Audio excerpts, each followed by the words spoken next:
Hello, and welcome back to Bible Wits Bible Corner. Today we're going to finish up chapter 10 in Matthew. I'm going to read verses 34 through 42 with the English Standard Version. Do not think that I have come to bring peace on the earth. I have not come to bring peace, but a sword. For I have come to set a man against his father, and a daughter against her mother, and a daughter-in-law against her mother-in-law, and a person's enemies will be those of his own household. Whoever loves his father or mother more than me is not worthy of me, and whoever loves son or daughter more than me is not worthy of me. And whoever does not take his cross and follow me is not worthy of me. Whoever finds his life will lose it, and whoever loses his life for my sake will find it. Whoever receives you receives me, and whoever receives me receives him who sent me. The one who receives a prophet because he is a prophet will receive a prophet's reward. And the one who receives a righteous person because he is a righteous person will receive a righteous person's reward. And whoever gives one of these little ones even a cup of cold water because he is a disciple, truly I say to you, he will by no means lose his reward. Okay. So, this passage can be divisive. Some people would even say that this passage goes against what Jesus teaches because they think that Jesus only teaches love. No, Jesus teaches obedience to him, obedience to God.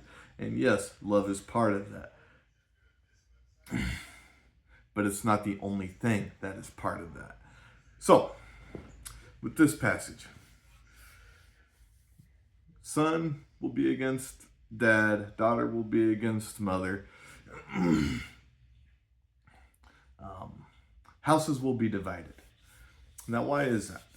The reason for that, to me, is plain and simple. There's going to be some houses where some choose to follow God and the rest choose not to. And yes, that does cause division. That does cause arguments, this, that, and the other. But it says it right here. It's going to happen. Now,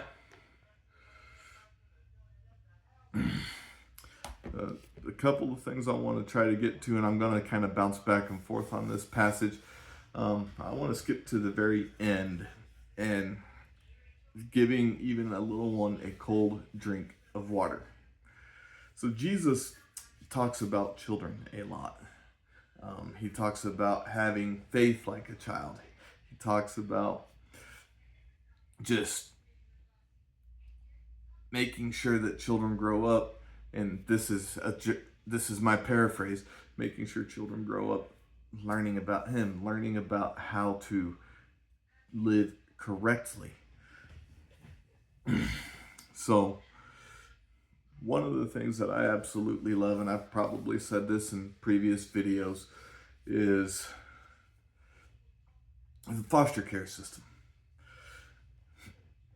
Taking care of kids that others seem to think don't need to be taken care of. They're thrown out on the streets, they're ignored, they're neglected. So those that work in the foster care system do an amazing work. They are taking care of God's creation. And we can go to James, and good and pure religion is taking care of orphans and widows, and then also taking care of yourself. So, that being said, that too causes division. Give me 1 second here.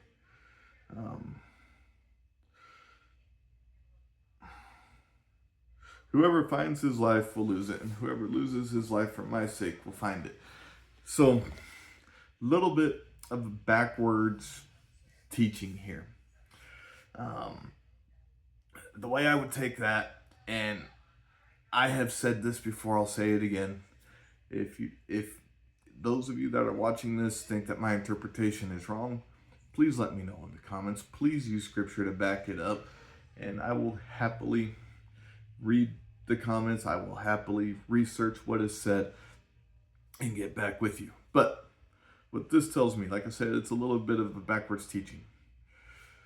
If we hit rock bottom, we have nowhere else to go. The next thing to do is to turn to Christ. Whereas if we're living like the Pharisees, where we believe we have it all together, those are the people that will lose it. The people that hit rock bottom are the people that will find it.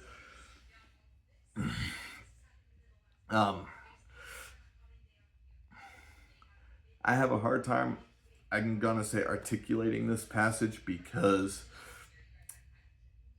I don't want to misinterpret anything, but I also want you guys to see the real me. I don't want to edit any of my videos. All of my videos are just what you see. So, all of this being said, if we want to find Jesus, we don't need to act like we have it all together. We need to admit that we are broken. We need to admit that we need Him in our lives. And you can say that's the sum of the rest of this passage. I hope you find encouragement in this, and I hope you have a wonderful, God-centered day. Bye.